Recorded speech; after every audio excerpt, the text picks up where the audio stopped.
Here's Secretariat, William Knack. Compare and contrast the book about Secretariat.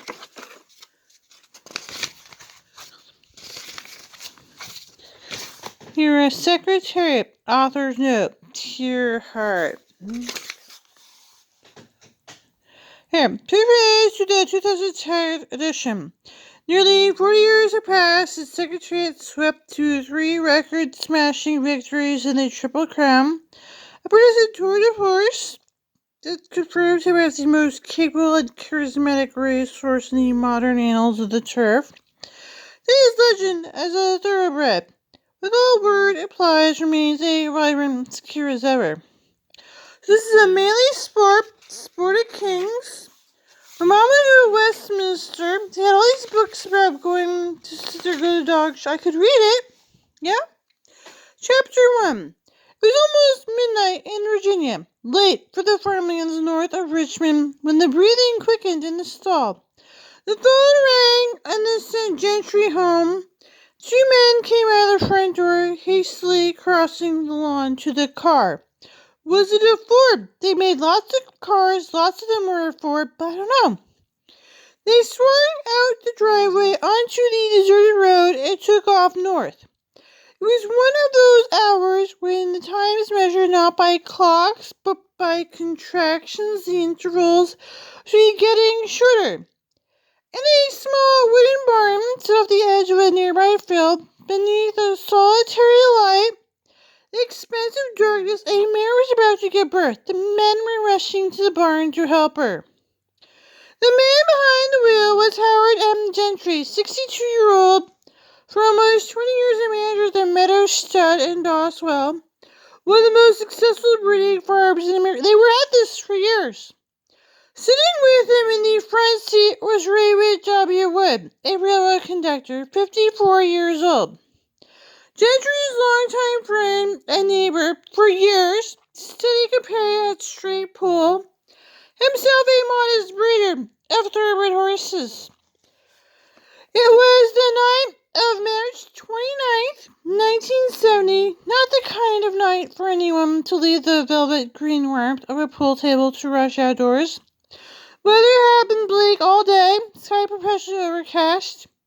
Drizzle falling through the morning and the afternoon, a fog clogged to the farm and the upland and the bottomlands of Caroline County. A wind mounting occasional gusts blew out of the north of Washington. Temperature had been in the high 40s during the day, but evening had dropped into the 30s, and sometimes past 11 o'clock when all the cold came in almost freezing. March 29th. So it was like to be a rock star, but it was a horse, so it was a race. Okay. That's great. The bag, I could read it. Yeah, I could read it. And it didn't mention whether he drove a Ford. That's great. So I could read it. And then he made everything filthy and trashy and slutty. So you keep at it, young ladies, huh? So here's a horse that they worked for years. But you keep saying this stuff to me, huh? There's a manly sport, the sport of kings. Yeah, I can read it. And, they had an antibiotic combination of streptomycin and penicillin to help the birth, huh? They really worked for years on this. And if you work for years to say trashy, slutty things, that's what you become. So they worked for years to work on a racehorse, these sport of kings. If you work for years to be a slutty, trashy, filthy person, you make everything dirty and filthy and trashy, and you work for years to be filthy and dirty and trashy. It takes, just stop talking to me.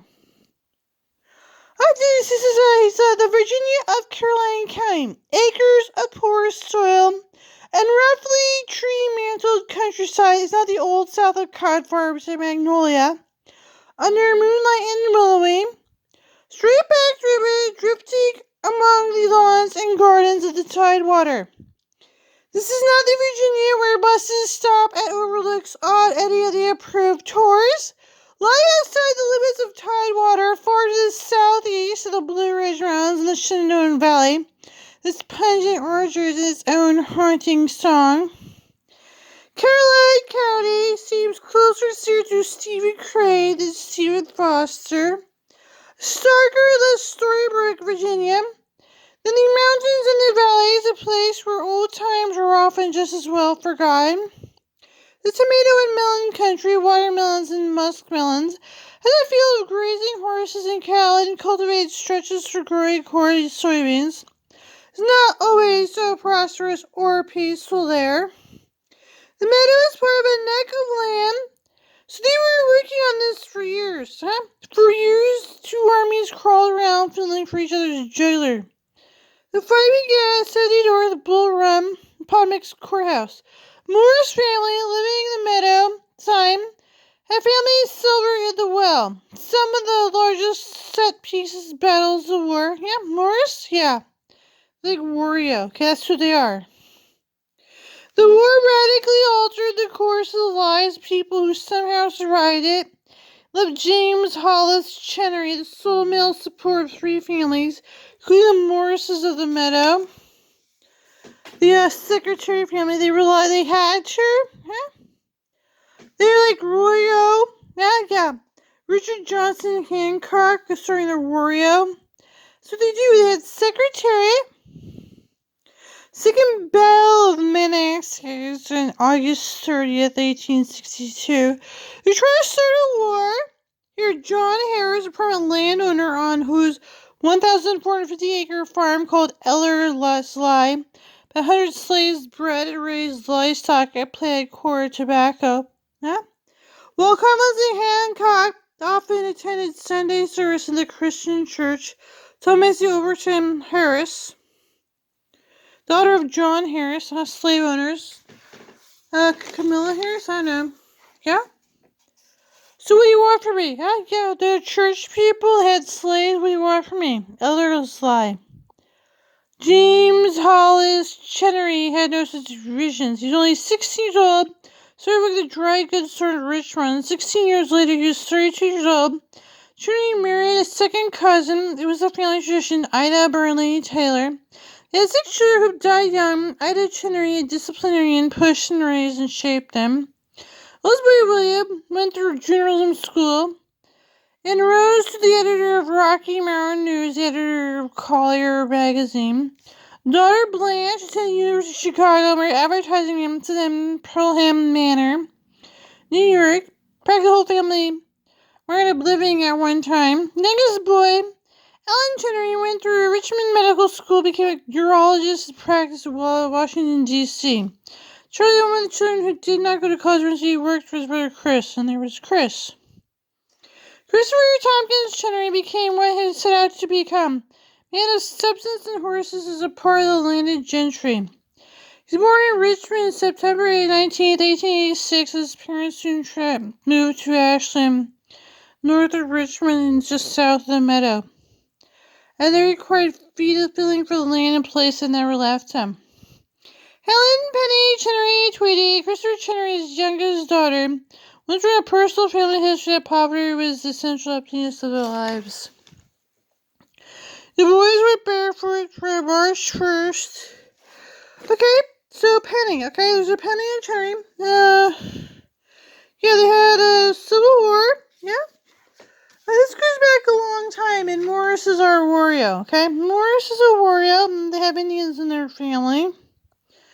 Yeah, the Harrises have church people. They had slaves. Yeah. Which Chenery, which Morris, which Harris, right? Yeah, like Wario, and they started a civil war. Chenery left the service, yeah? His daughter Penny's wife Helen to a boarding school at Penny attended Washington, D.C. Yeah, their Wario went off to Washington, D.C. for school.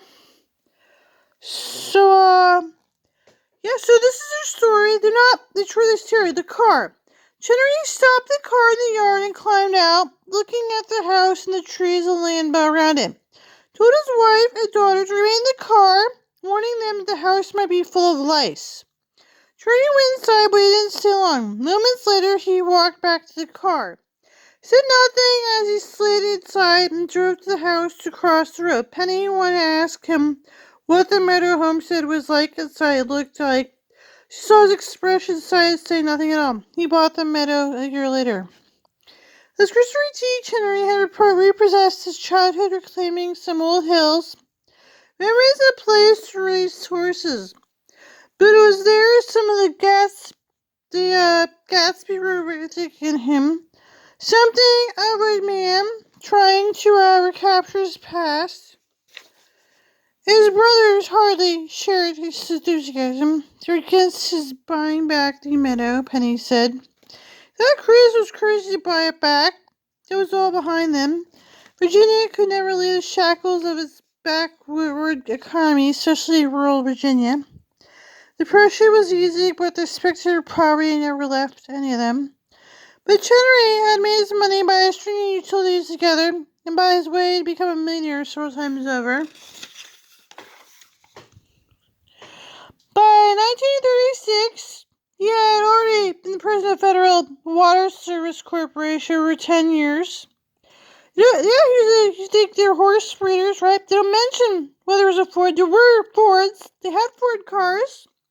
They were common. They didn't care. Here's your sporty kings, the anti-communist, politically conservative, anti-Bolshevik. Actually, he was bold but careful. Invested in thoroughbreds in the late 1930s. They had a car. It doesn't mention what was a Ford. You're among the first persons affiliated in Hildan's daughter of the 1926 Derby winner, bubbling over. But only 600 for Hildern was a speed. Tired badly 8 times. 8 races, he said, so he retired his stub that she was produced the family of the first finest horses on American turf. Sometimes during depression, when he started getting started in racing, Chenery acquired a set of jockey silks. There were some old silks that had been abandoned, no doubt discarded by some owner, went highward for a decade, and then dropped off into the perpetual twilight. Came in October 1929. Silks were snappy white blue blocks, a shirt blue with white stripes down the sleeves, a blue cap. Yeah, there are several people who are trying to do this. There's several people. This person did a really good job. They worked hard for years. They had Secretariat. They relied on it for years. They worked the rest. There's Wario next door, the church people, and Harris. Harris and the church people with their black slaves. They had Secretariat and Mr. Morris Wario with his Indian cousins, Wario. He want to start a civil war with Johnson. Ford made a car, but they don't ooh and all over his car. They talk how pissed poor they were trying to be Secretariat. They don't rave about his car. So they're in a race. They're not all. They need a truck. They probably had a truck. It could have been a Ford. They don't hitch their wagons or rent out, huh? Hell, yeah. They're going on. They worked their ass off, right? They worked on it for years.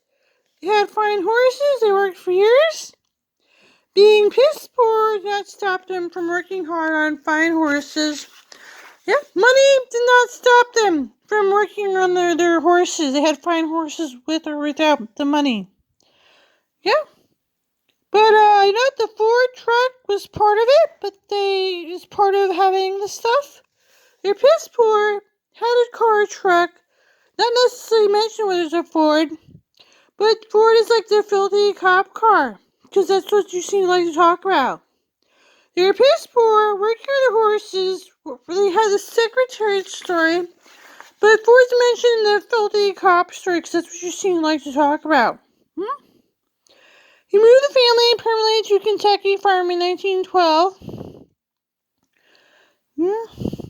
A year later, he bought the Science Cells and a Commando for $20,000. That's a lot of money back then. World War I, 1950, he bought an English stallion rack from 8,000 Archibald Philip Crosby. Yeah, it was a lot of money back then, but he invested it. raised $422,000. That's a lot of money. They invested in it. They were working on it for years. They had some money. Didn't mention whether the truck was a Ford, but they had a Ford. Yeah, they really, they had cars. Didn't mention it was a Ford. They were going to start wars. They want to start wars. It's not.